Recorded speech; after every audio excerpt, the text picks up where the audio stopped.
School of Medicine in Puerto Rico.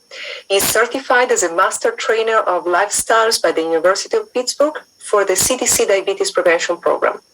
And today, Dr. Nunez will talk about implementing diabetes prevention program in rural Puerto Rico. So thank you so much, Dr. Nunez, and the podium is yours.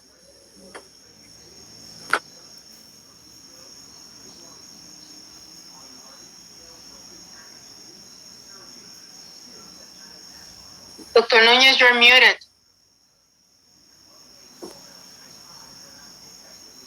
I'm sorry, right now. Thank you for having me.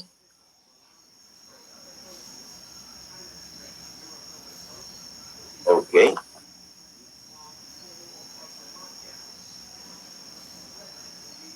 For the technical aspect, I want to tell you a story of overcoming with the purpose of reducing type 2 diabetes. Rural environments offer challenge to reach the goal of implementing our program to the ends of the world.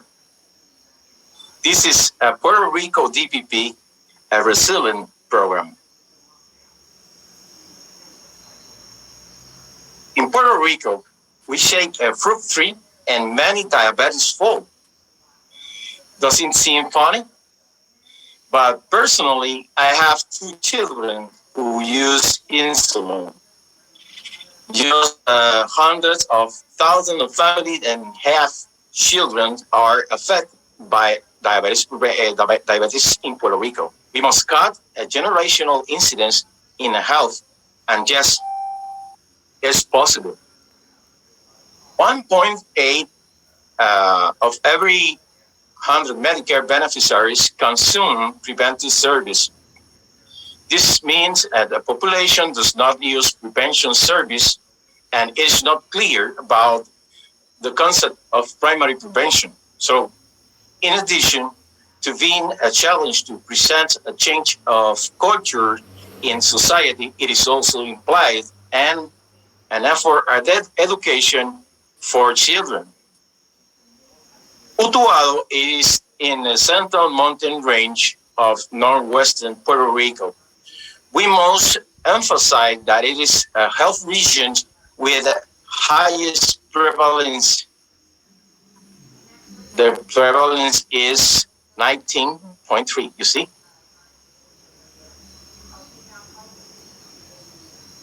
Our location is in the municipality of Utuado with agreement with the mayor and bipartisan consensus with legislative assembly of municipality, which is a real success because it shows the need for prevention in the town. The Puerto Rico DPP is a connected health model to establish a diabetes prevention system that complies with the expansion of DPP and 4 pillars of the national diabetes prevention program. First, training and increase on worker. Second, quality assurance recognition program. Third, delivery and intervention on sites. And 4, a health marketing adoption support. According to the World Health Organization, Puerto Rico has the highest prevalence of diabetes in the America. It is also number 18 in the world. 18 in the world, surpassed by Pacific Islands and some Asian countries. Here with the first group. At the end of 2015,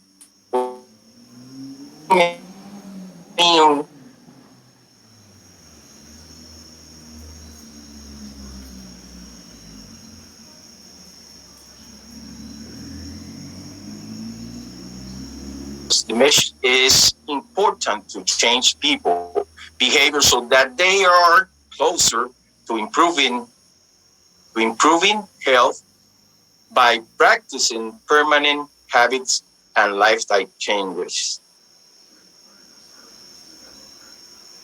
We never imagined what this was going to have 2017 when Hurricane Maria hit us. Hurricane Maria did not stop our work. Despite losing power almost all, the communication towers had collapsed, and we had to meet our schedule of sending data to CDC under a bridge 20 miles from, our city, where there was only internet in the region.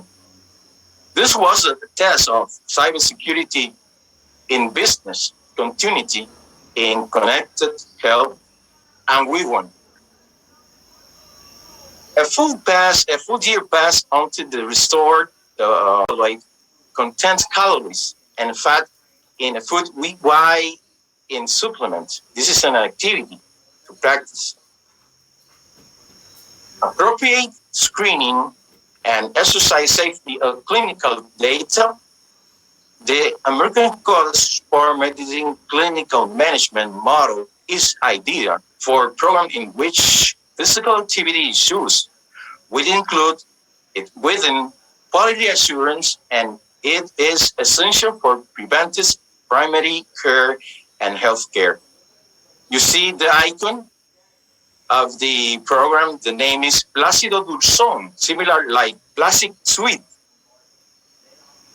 Our program model called Seven Step to Wellness presents a statistical constant that exceeds 60% retention in the 60 session, and it is due to this program. A priority of program is to train physician and health professional to lifestyle awareness so they can measure patient health improvement through fitness in the field. You see, Dr. Soto?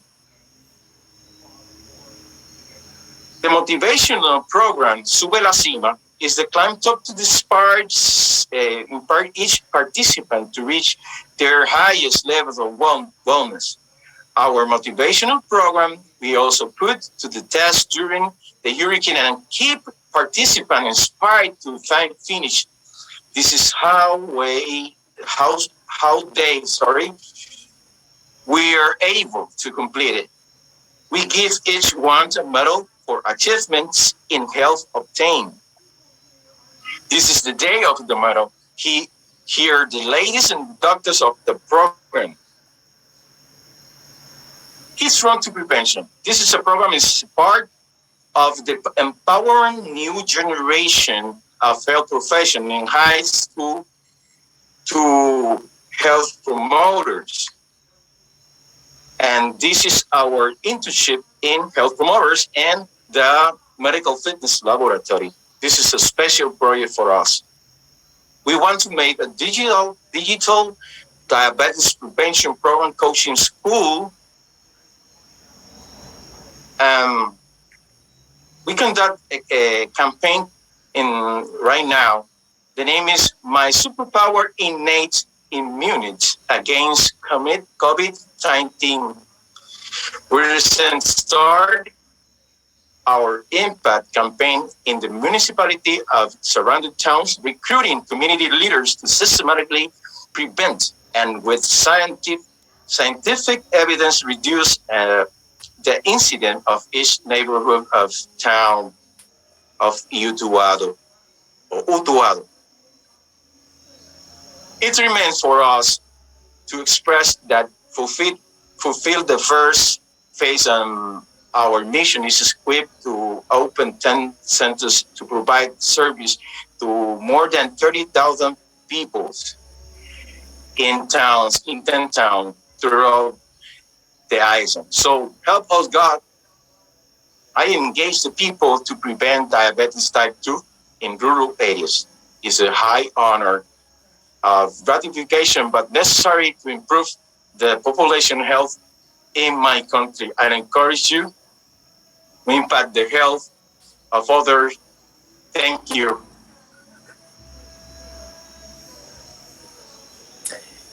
Thank you very much, Dr. Nunez. Wonderful. So I want to thank all the speakers for the great talks and discussions so far. And I think we can officially open our Q&A session. So I see we have a few questions in the chat and the Q&A. Before I will move to the first question, I wanted to invite also Dr. Caballero to join me in moderating this session today.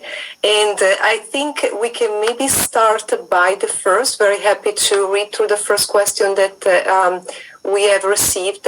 I think the question might addressing Betsy more specifically, but let me read it. Sophie Louver is wondering, she's curious why eating more plants was not included as a panel recommendation when reviewing the latest nutrition literature. Was it a strategic decision to recommend all food intake without referencing plants? Any? I'm sorry, can you repeat the question for me again, please?